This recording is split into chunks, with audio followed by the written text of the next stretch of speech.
प्रिय विद्यार्थियों, हिंदी साहित्य के ऑनलाइन क्लासों में मैं आपका स्वागत करता हूं। सीधे बिना किसी पूर्व भूमिका के मैं आपको अवगत करा दूं कि हम गबन उपन्यास पढ़ रहे हैं, जिसमें हमने 14 अंकों का अध्ययन कर लिया है। आज हम 21वीं ऑनलाइन क्लास और गबन उपन्यास की 15वीं क्लास पढ़ने वाले हैं। रमानाथ प्रयाग की म्युनिसिपालिटी में 30 रुपए के वेतन में बाबू का कार्य करते हैं। यह नौकरी उन्हें उनके परम मित्र शतरंज के प्रेमी रमेश बाबू ने दी। रमानाथ इस नौकरी के कारण बहुत ही अभिमानी हो चुके हैं। जो भी पैसा मिलता है उसे रिश्वत और फिजूल खर्ची में खर्च करते हैं। रमानाथ अपनी पत्नी जालफा को जब अपनी नौकरी और वेतन के बारे में बताते हैं तो जालफा उन्हें सलाह देती है कि आप घर पे 30 रुपए वेतन न बताएं, आप घर पर 20 रुपए बताएं और हम प्रति माह 10 रुपए की बचत करेंगे। रमानाथ जी संभवतया पहले अपनी माता जी को गृह खर्च चलाने के लिए वेतन में से पैसे दिया करते थे, किंतु बाद में उन्होंने देने बंद कर दिए। उसी बात को आगे बढ़ाकर हम चलते हैं। कंगू सुनार के वहां से रमानाथ जी एक चंद्रहार बनाते उतार 800 रुपए, जिसे खाकर जालफा बहुत पसंद है। दोनों उन्मुक्त रूप से विचरण करते हैं, घूमना फिरना, सिनेमा देखना, पार्टी में जाना, बाहर खाना खाना वगैरह वगैरह चीजें करते हैं। उस समय ये चीजें बहुत कम मिला करती थी। ये बड़ी सिटी में रहते हैं, प्रयाग इलाहाबाद में, इसके लिए हो सकता है संभव हो, वरना आजादी से पहले ये चीजें बहुत ही कम हुआ करती। जालफा रमानाथ अपने वैवाहिक जीवन में बहुत सुखी है, किंतु इसी बीच एक घटना घटी कि रमानाथ जी अपनी सरकारी नौकरी पर गए हुए हैं। दयानाथ जी भी सरकारी नौकरी पर गए हुए हैं। घर में 2 छोटे बच्चे हैं, विद्यालय गए हुए। पीछे बच्ची 2 महिलाएं, जालफा और उनकी सासू रामेश्वर।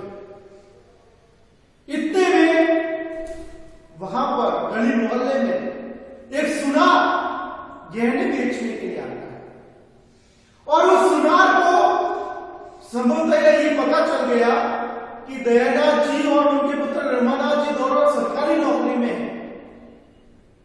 तो उसे यह भ्रम हो गया कि इनकी आर्थिक स्थिति मजबूत होगी, ये सोने के गहने आभूषण ले सकते हैं, क्योंकि अभी अभी इनके घर विवाह हुआ है। वह सुनार गहने बेचने की मानसिकता को लेकर रामेश्वरी के पास आता है। रामेश्वरी जब उस सुनार के पास से गहने देखती है तो उसे सोने के कंगन बहुत अच्छे लगते हैं।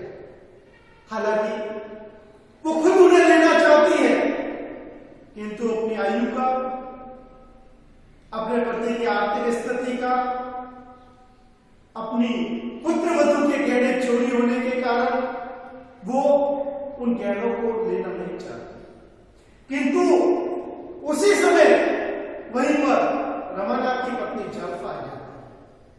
तो रामेश्वरी संकोच के कारण, मनोविज्ञान देखिए, प्रेमचंद मनोविज्ञान के लिए प्रसिद्ध है, भले पशु मनोविज्ञान हो, मानव हो या नारी मनोविज्ञान हो, प्रेमचंद एक आदर्श है मनोविज्ञान को लेकर। रामेश्वरी जब जालफा को आते हुए देखती है तो संकोच के कारण जालफा को कहती है कि बहू रानी आप भी गहने देख लें, क्योंकि रामेश्वरी को लगता है कि रमानाथ जी को नौकरी करते करते काफी समय हो चुका है।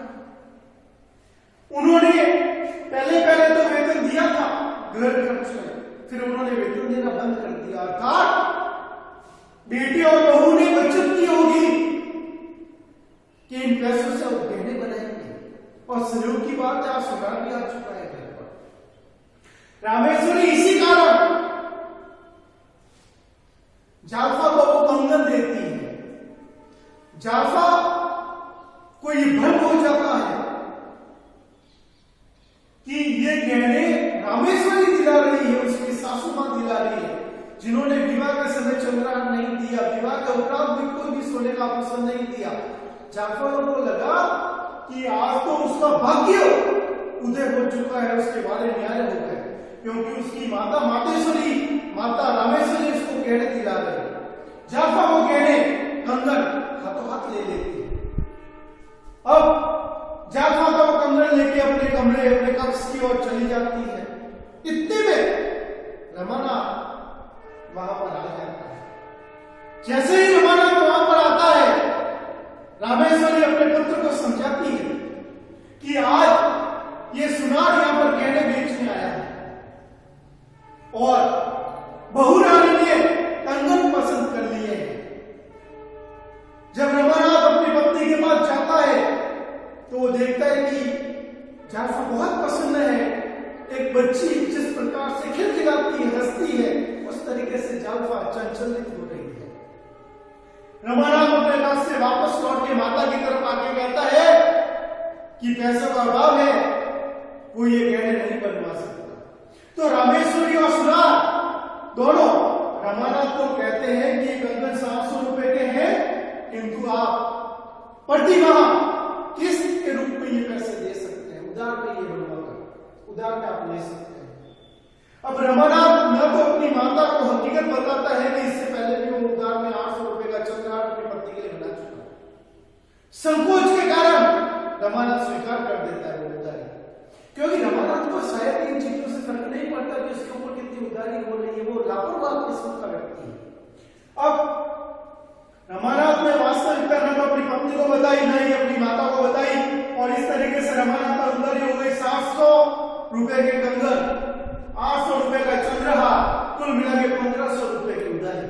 और दो सुना, एक तो रमेश बाबू का चिर परिचित गंगू सुना, और इनके घर जो आया है वो नवीन घटना वाला सुना। वेतन है 20 रुपए मात्र। रमानाथ जी को कोई भी किसी भी तरह का तनाव नहीं है।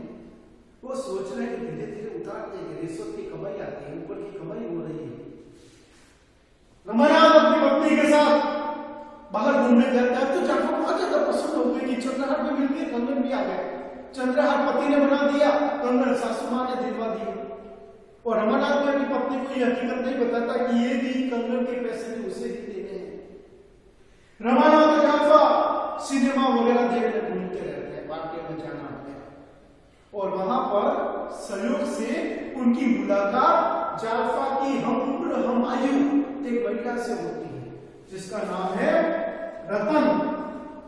और इस तरीके से हम देखें, दीनदयाल, मानकी, जालफा, दयानाथ, रामेश्वरी, रमानाथ, गोपीनाथ, विश्वम्भरनाथ, रमेश बाबू के उपरांत एक नया चरित्र हमारे सामने आया है 15वें अंक में, जिसका नाम है रतन। 2-3 मुलाकातों के उपरांत रतन जालफा को अपने घर आने का निमंत्रण देती है। जालफा अपने पति रमानाथ से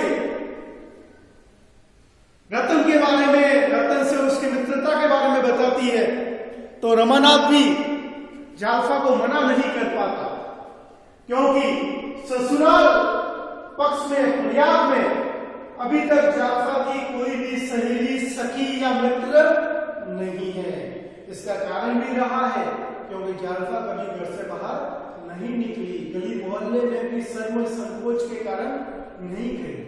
अब जब उसकी मित्रता रतन से हो ही गई है, तो रमानाथ जी भी ये प्रयास करते हैं कि रतन के घर जाना चाहिए।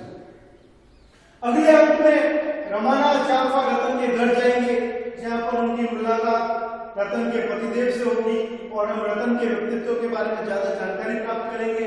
किंतु मैं आपको कहानी का रिवीजन करा दूं, पहले एपिसोड से लेके इस 15वें एपिसोड तक का। दीनदयाल मानकी की इकलौती लड़की जालफा का विवाह हुआ है दयानाथ के बड़े लड़के रमानाथ से। रमानाथ द्वारा ही फिजूल खर्ची के कारण जालफा का चंद्रहार नहीं बनता। और रमानाथ द्वारा ही उधारी चुकाने के चक्कर में अपनी पत्नी के गहने चोरी किए जाते हैं।